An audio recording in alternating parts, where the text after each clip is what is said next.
You guys, we are back for another episode of the Keys to Success podcast. This is your girl, Talisa Stubbs. I have my girl, Deba Douglas. What's going on, Deba?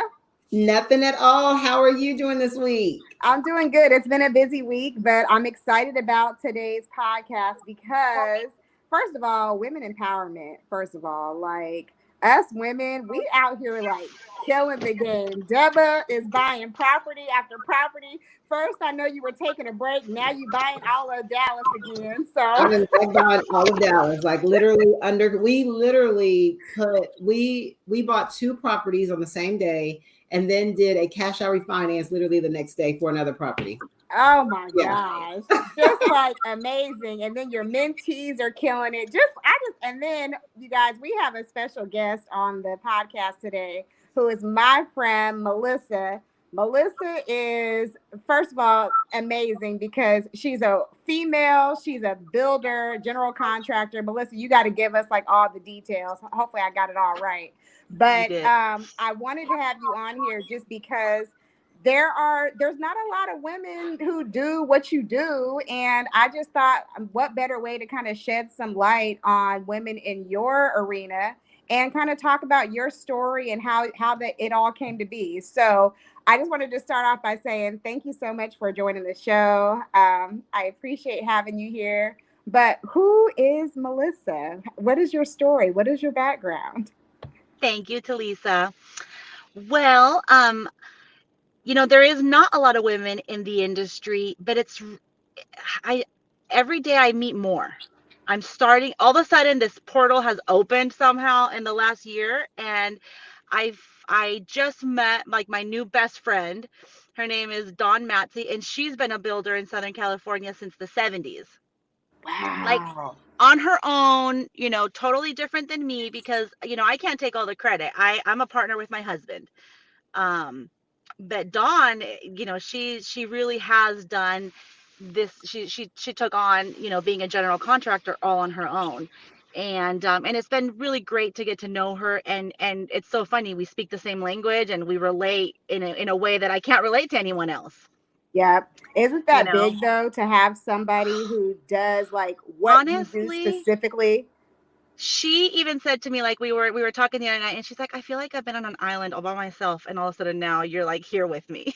you know Yeah, it's lonely out here. So yeah. Melissa, how did you even get started? Like, what is your background? Do you come from a background with a family of builders, or how did that even come about? Okay, so my grandfather was a builder, but it really kind of had, I mean, it was more like coincidental that my grandpa was a builder. I'm sure, I know he inspired me in a lot of ways. But later on, once I was already into it, it was it was like, oh, okay, let me see what my grandpa thinks.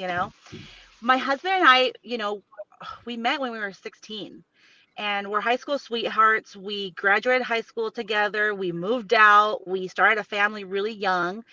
And I had this job at a call center out of all places. And it was one of those jobs where you just couldn't wait to get out of there. You know what I mean? Like it was just you had something you had to do. And obviously, you sit around and you talk with other coworkers. This one girl left and went to be an accountant at this company. A year, I don't know, maybe a year or so later, she called me and she's like, I want you to come and interview. There's a position that's perfect for you, blah, blah, blah. She got me an interview at this company. And what this company did was options for new track homes. So you would go in there and you would pick out your cabinets, your window treatments, your flooring, all of that stuff for big development projects like 500 homes plus.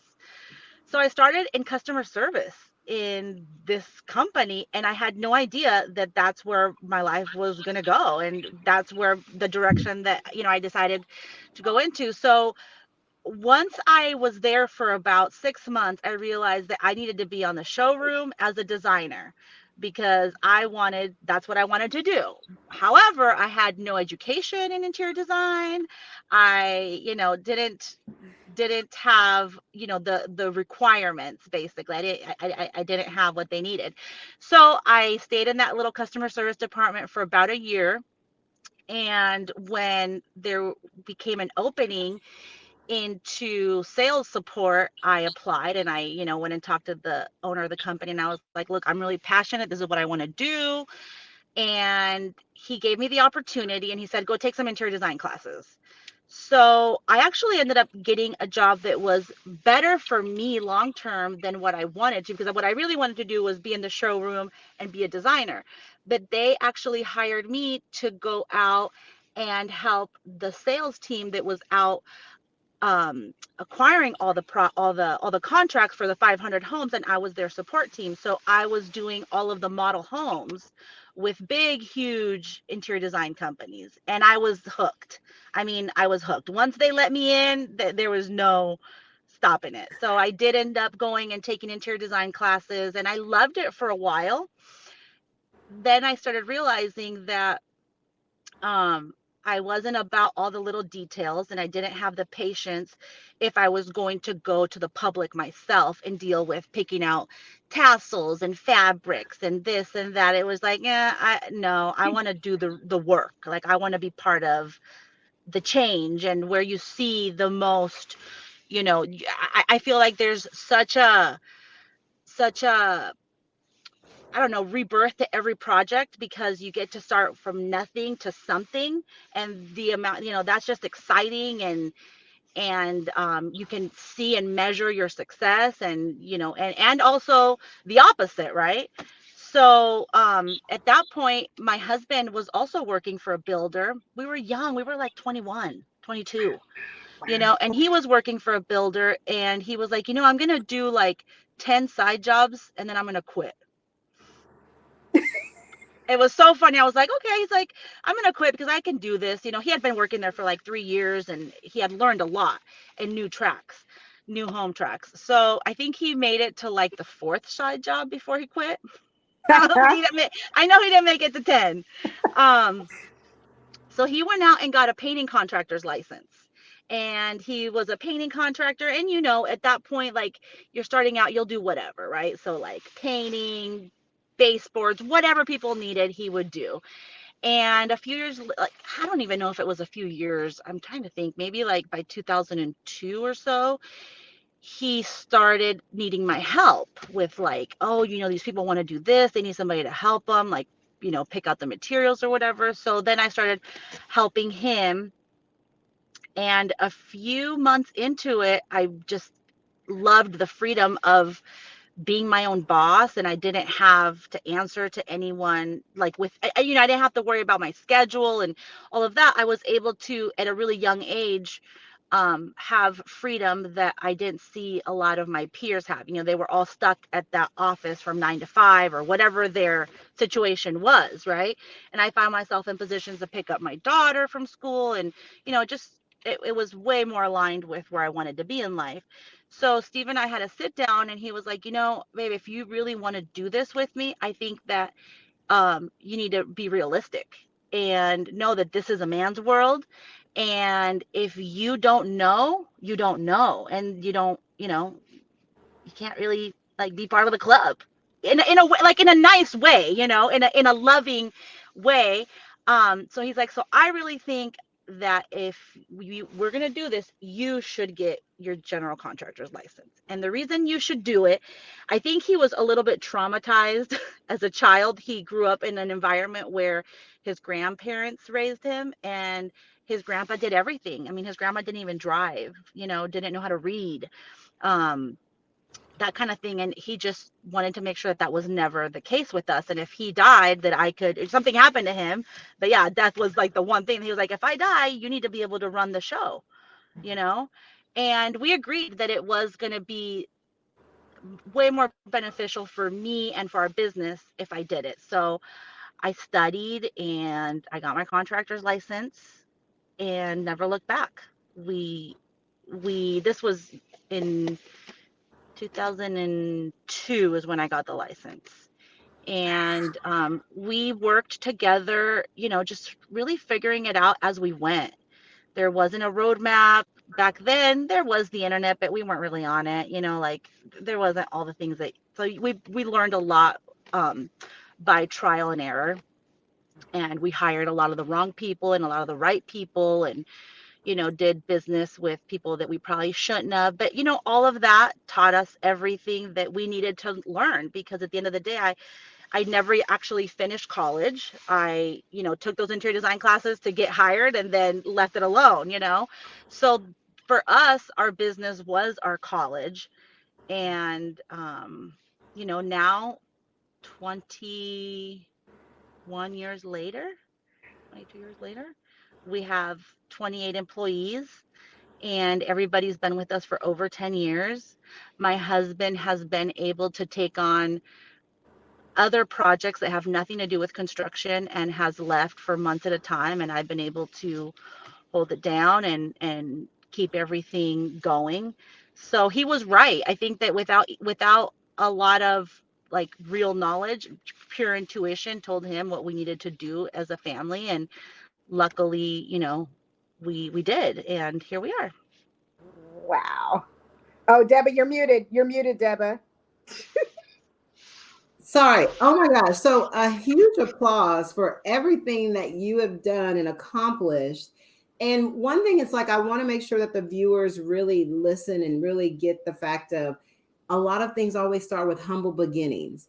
Like you really don't know how God is putting this puzzle of a hot mess No. of your life together, but everything and everywhere you are is because that's the season that God has placed you to prepare you for the next level.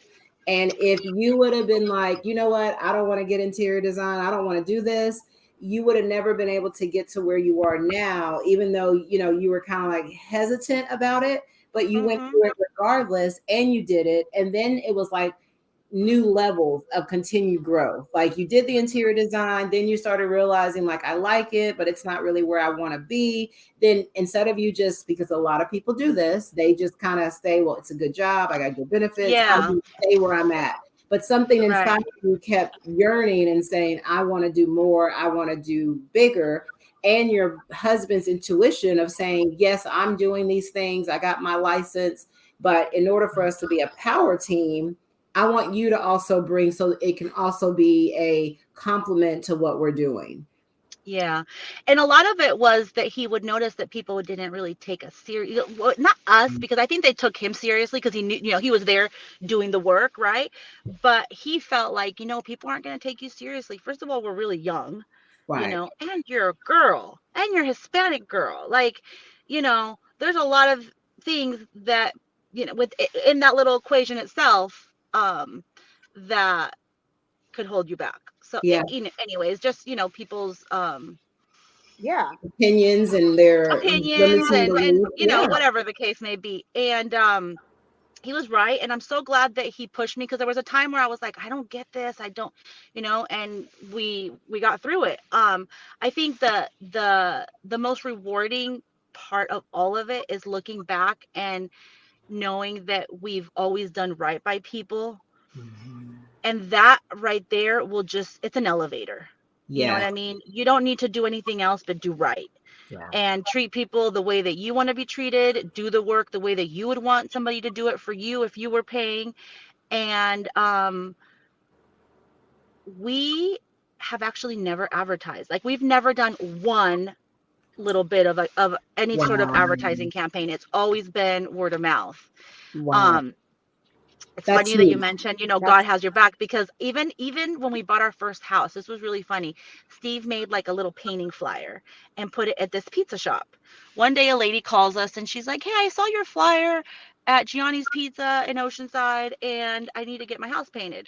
So we went over there, gave her a bid, we painted her house, we did all this stuff. Long story short, we, started talking, and she's like, "Yeah, we just really got to rent out the house that we're moving out of, because we're moving into this new one, and our apartments were being sold to condo conversion." We ended up negotiating like a really cool lease with these people. 2 years later, we bought the house from them, Wow. and that was our first home. And we're still friends with Karen Baker. Robert passed away, but we're still friends this many years later. And it just goes to show, you do the right thing, God has your back, you treat people correctly. Um, obey the laws, and things will just go your way. Yeah, yeah. Wow. And let me ask you this, Melissa. So when you and your husband started, did y'all immediately start building at that time, or did y'all? No, we did like small jobs. Like when we first, when he first got his license, he was a painting contractor. So, he could legally only really do painting, a little bit of wood replacement, that kind of thing. And then when we got our GC license, it was, we were just starting out. So we would do, you'd have to do 3 trades in order to in order to be able to use your GC license. So we would do like a little painting, a little electrical, a little plumbing, that kind of thing. We started off with very small jobs, like a little kitchen remodel or a bathroom remodel or whatever, whatever people would call us for, because at the end of the day, it was funny. It was all word of mouth. So like one neighbor would tell another neighbor, and um, we never really, like purposely didn't advertise. We just never had time. Like we were just going Yeah, from one to the next, and we experienced all of those growing pains, all the things that you experience, um, without a whole lot of, training or being prepared to handle it. But we handled everything that came our way, just like I think at the end of the day, it just goes back to the basics. yeah. And what I just said, you do things right and you'll figure it out, and people will, logic kicks in, and we work it out. It, Got it's it. And so, Melissa, you said something, that you didn't finish college, but you were able to go out and get your GC's license. For those people who are on the fence about it, maybe they think it's too difficult to pass a GC test. What does that entail if somebody wants to become a GC? There's a lot of really great, schools that'll train you. So like I went to a contractor school and I did all my night classes, and basically there's two parts to the exam. There's the law and there's the trade, and you take them separately, and you need to pass one before the other. So for me, I would struggle a lot more with the trades than the law. But I can do it, anybody can do it. Yeah, Anybody can do it. You just need to look up, the local school in your area. I'm sure now you can do a lot of this stuff online. You don't even need to go into a class. Right, But for someone like me, I would much rather go into a class if I was to do it all over again. right. They basically teach you to, honestly, like it's like any other, test prep. Most of these instructional facilities are going to teach you to pass the test, right. Okay. is what it comes down to. It's what you do with it afterwards. I mean, anybody could go get their license. Okay. And so, like you said, that you guys would do a little bit of electrical, a little bit of painting. So, like, were you guys subcontracting that electrical out, or did you No, guys so know? so remember when I told you that my husband worked for a builder for 3 years? Honestly, it was probably the best thing that ever happened to him. Like right out of high school, he went to go work for this agency who placed people with DR Horton back then. And so Oh, he was on the track, for 3 years. He was on building track. So he got to learn literally from ground up how a house was built, Um, and not just a house, the whole subdivision. So when I say we did a little bit of plumbing, a little bit of electrical, he learned all of that there. I don't know what it would have cost for him and how long it would have taken him if he would have tried to pay somebody to teach him everything that he learned on that track or on wow. those wow. tracks. I'm Yeah. I'm wondering, is that one of the programs? Like, I remember when we were in high school, they had like programs where if I wanted to be like a cosmetologist, I could take like cosmetology classes or barber school. Was it one of those sorts of programs It at the school? wasn't. It wasn't, because this was like in 1999 when construction was booming in California, and I mean booming in terms of there was tracks being built everywhere. So this was more of like, I want to call it a temp agency that specialized in providing labor for the builders. Got it. Oh, So Yeah. they were short staffed. They were short staffed. He would do, like when you would close escrow, he would do the final walkthrough Got with it. the clients and like tag all the things that were wrong, and then it would be his job to make sure that all those things got fixed. Got it. So it was just, honestly, I think a lot of luck, because and he could have taken any other job, right? We were 17, 18 years old, just graduated high school, moved out on our own, needed to figure life out, and he was blessed to do that.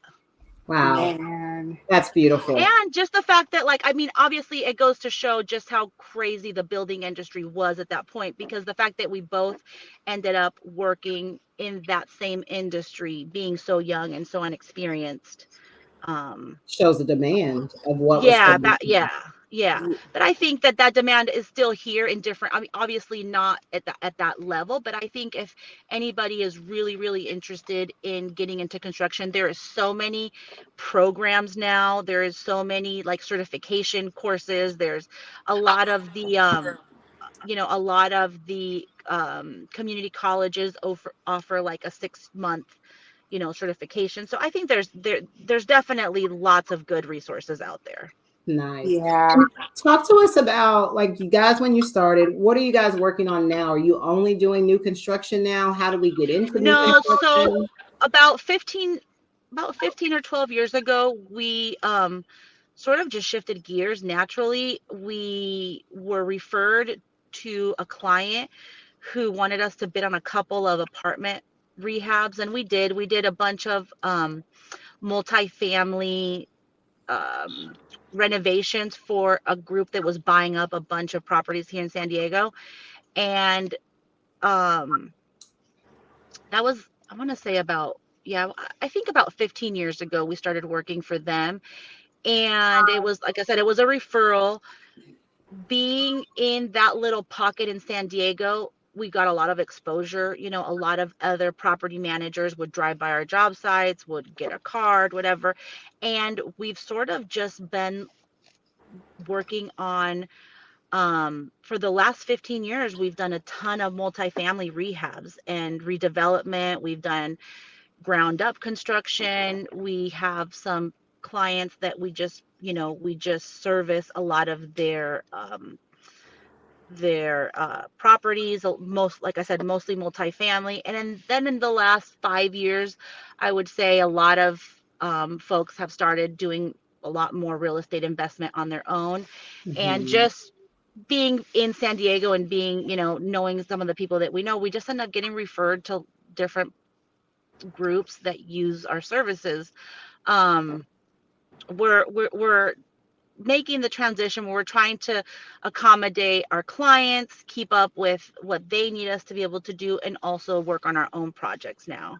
Got it. Right. Talk to us about some of your projects. So it's funny because we probably should have started off with some simple things, but of course, we uh we decided to do things the long way.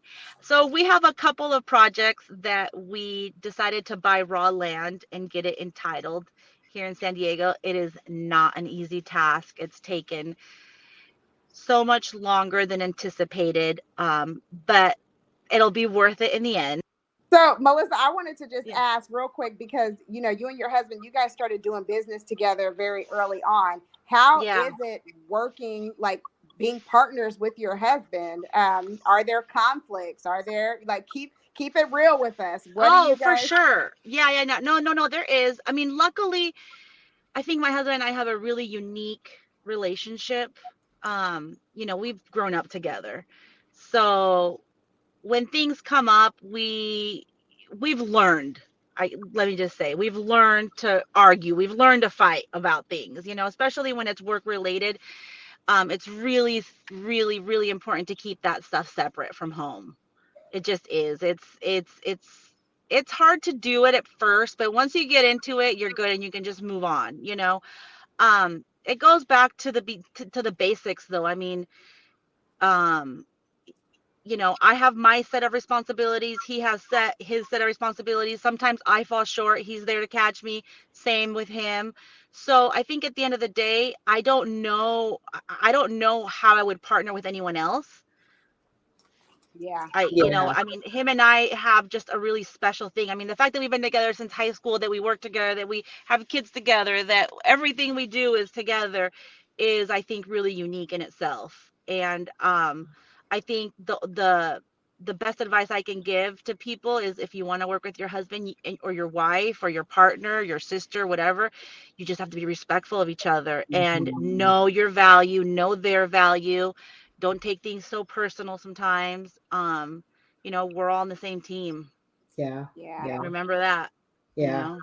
And so I know before we got technical difficulties, you were talking about land, buying raw land. So we got into some projects. Basically we all go through cycles, right? And so Steve and I, a few years back, we were like, you know what, we are really grateful for what we do, but we're making people lots of money and we're taking the haircut with them. We are giving steep discounts. We are doing things really quickly. We're working with people's budget, but at the end of the day, we're not seeing that long-term wealth that Yeah. are and a lot of it, and I talked about this with Talisa. One of my biggest um one of the biggest things that I look back at is like there's a couple clients that when I first started working for them, they didn't have much. They had like one or Mhm. two properties, maybe three, and here you are 15, 20 years later, and they have a lot of properties.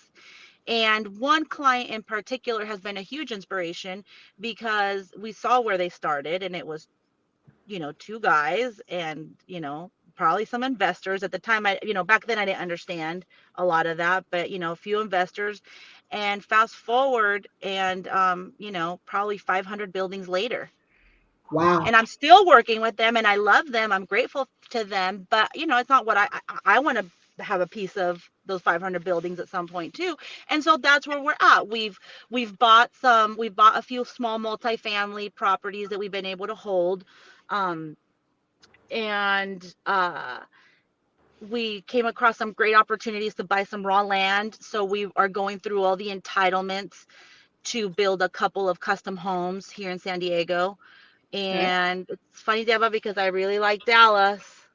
You better come to Okay. Dallas because I'm I telling really you, it's I like Frisco, I like Denton, I like all those areas. So yeah. um It is so funny you said that because I'm actually working with one of my clients right now that we have raw land in Farmersville, which is not too far from Dallas. And it's Mhm. like 19 lots and they're all 1 acre lots. And he's looking for someone to come in and build custom homes.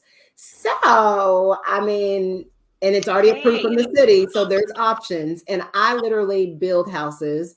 We just bought a lot that we're going to build our dream home. I just shared too much of my information in my business.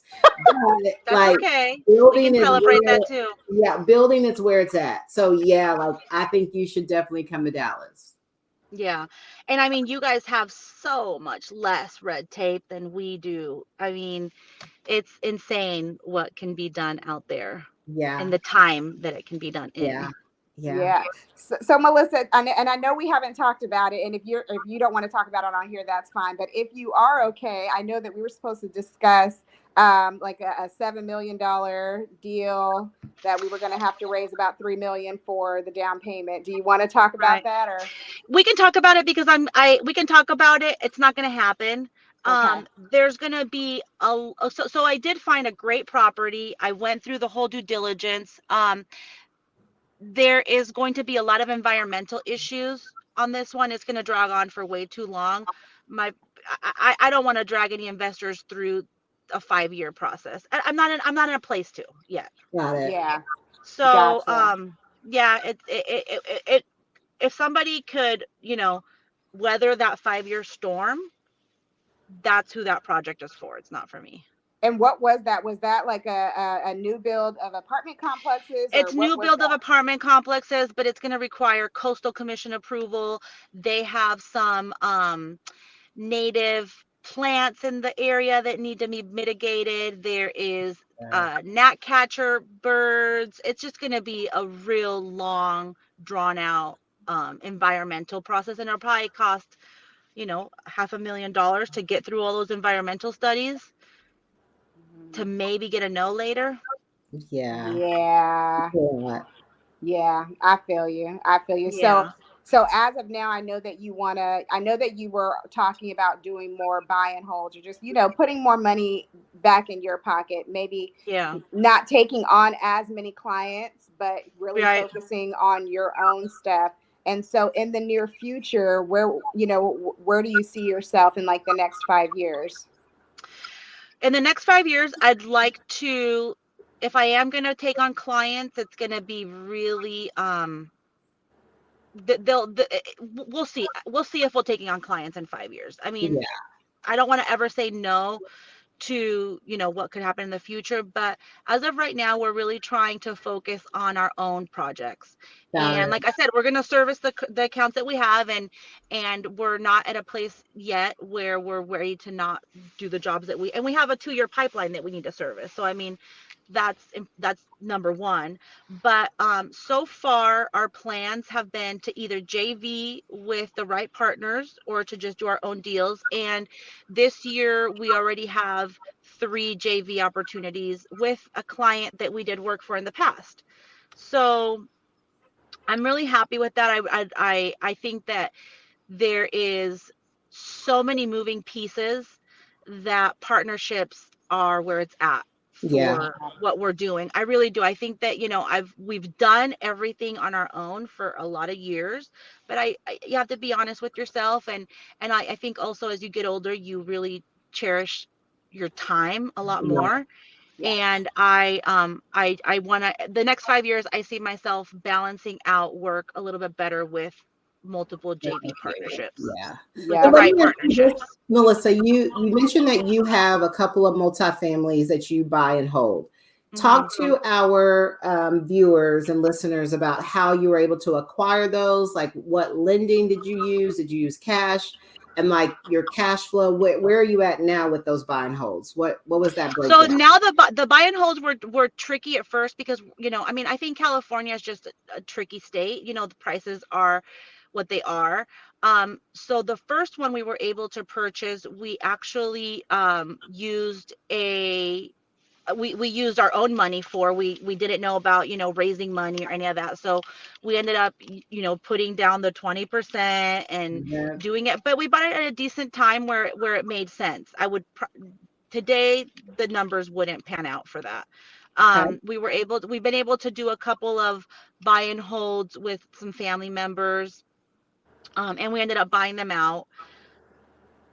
And now we're just really looking to not use our own funds because Amy's right. It does, you can't scale if you're just Right. gonna, if you're gonna depend on what you're bringing in. So, the couple of multi-unit properties that we have aren't cash flowing a huge amount of money, but they're covering themselves, Yeah. and we're looking more at the long-term appreciation. Right. Okay. Yeah.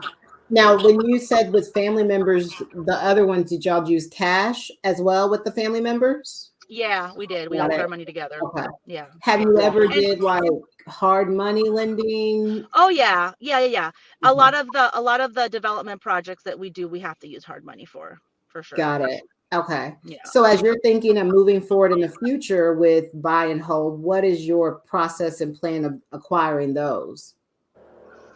In terms of the financing or just in Mm-hmm. general? Mm-hmm. Hard Finance. money and private money. Okay. And talk us Yeah. through that. So you use hard money, and then what's the next step?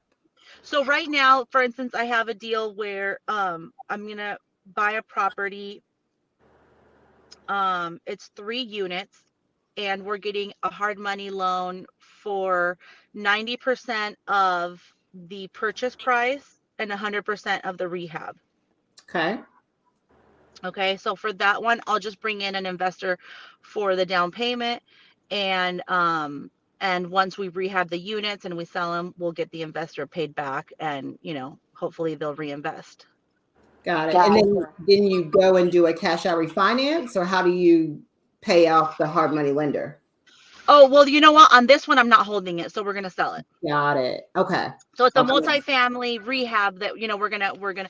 I think right now for me, California isn't a place to hold in Got this it. moment in time. Doesn't mean that it won't be in the future, but right now it's none of the deals that I've been able to put together make sense to hold. Makes sense. Even Okay. as a short term rental, since you're so close to the ocean. Yeah. Yeah, Uh-oh. Did we lose her I again? think we did. Darn it. It was getting good. It, Okay. Oh, there. Oh, uh, here she comes. She's coming back. it was like, it was so sunny. Yeah, Nope. We can see you, but we can't hear you. now we can't hear you. Dang it. No. Nope. That's okay. We're gonna have to bring Melissa back on here because man, Yes. there's still so much more to unpack. But we're about 38 minutes after, so I know we want to start wrapping it up. But I mean that it just goes to show you guys there's so many opportunities out there. Whether you're partnering with family, whether you are, typically we don't like to use our own cash if we don't have to. But Deba, I know even you when you started, used your own cash. So for those people that are thinking of using their own cash, I would say consider private money first. Typically, there's somebody around you, friend, family member, coworker, that's got money sitting in a 401k that they're not really using right now. So, I mean, they can't pull it out and use it. So they might as well just lend it to you so that you can give them a bigger return. What else do you have to say on that, Deba? Yeah, I mean, the biggest thing that I love is that every time we have a guest, they share with us different ways to invest. And as long as you're creative, you'll be able to figure this out. Creativity is what's going to get you from one level and scale to the next level with real estate investing. Like Melissa talked about, she's going to get an investor to put the down payment down. Excellent. Melissa also talked about she was going to use her own cash. She also talked about putting 20% down. All of these different ways to get into real estate investing, you just got to do it. Like, you're going to get mad at yourself if you don't do it. And you look up 5 years later and then you're like, man, when I should have bought that house when it was what, 300,000. Now it's over 600,000. It doesn't matter when you start. You just got to get started. So You just got to get started. And the power of doing a joint venture and JVing with somebody, you guys, is so powerful. And I'll just speak to my own experience. Right now, I'm working on a new build deal where there's a physician's office, and I've got a partner of mine who's going to handle the plans, the architect, the city, all of that stuff. Like that's the stuff that he loves, and he's got like a great credit score, so he's gonna apply for the commercial loan, in which they already said they're going to give him a 5% interest rate on it, which is amazing. amazing. And I'll raise the money. I've already raised 150,000 for this, and we need 400,000 down, and so almost close to halfway there already. But without my partner who is knowledgeable on that side of the spectrum that I am not, I wouldn't even be working this deal right now. As a matter of fact, it's a physician that he works for. So had it not been for him, I would have never even heard about the deal. But without me, he wouldn't have the resources to put down the down payment. And so we come together, we leverage each other's experience, we leverage each other's network, and we get it done. And then that way it's not too much on one person. I don't have to worry about drawing up the plans and the architect. I don't understand all of that stuff, but he does, and he loves it. So And you bring each other value. And nothing's better than knowing that I'm a valuable partner and contributing partner to help both of us reach our goals. exactly. So partner with people. Don't be afraid. And you guys are not marrying these people. It's not like it's not like you're having to, be married to them for the rest of your life. So, partner with them on this deal. And maybe even if the relationship doesn't work, you know that you're not in it for forever, but at least get that experience under your belt and get started. Um, Absolutely. Man, this so was a great episode. it was. This was a great episode. We'll have to definitely have Melissa back on because I feel like she has a little bit more to unpack for us. But thank you guys for tuning in as always. Deborah, do you have any closing words for our people? Any last words of encouragement? Just go after it. God has put something inside of you. Go after it because there's other lives on the other side of your yes. Y'all have a great week, and we can't wait to see y'all next week. Bye.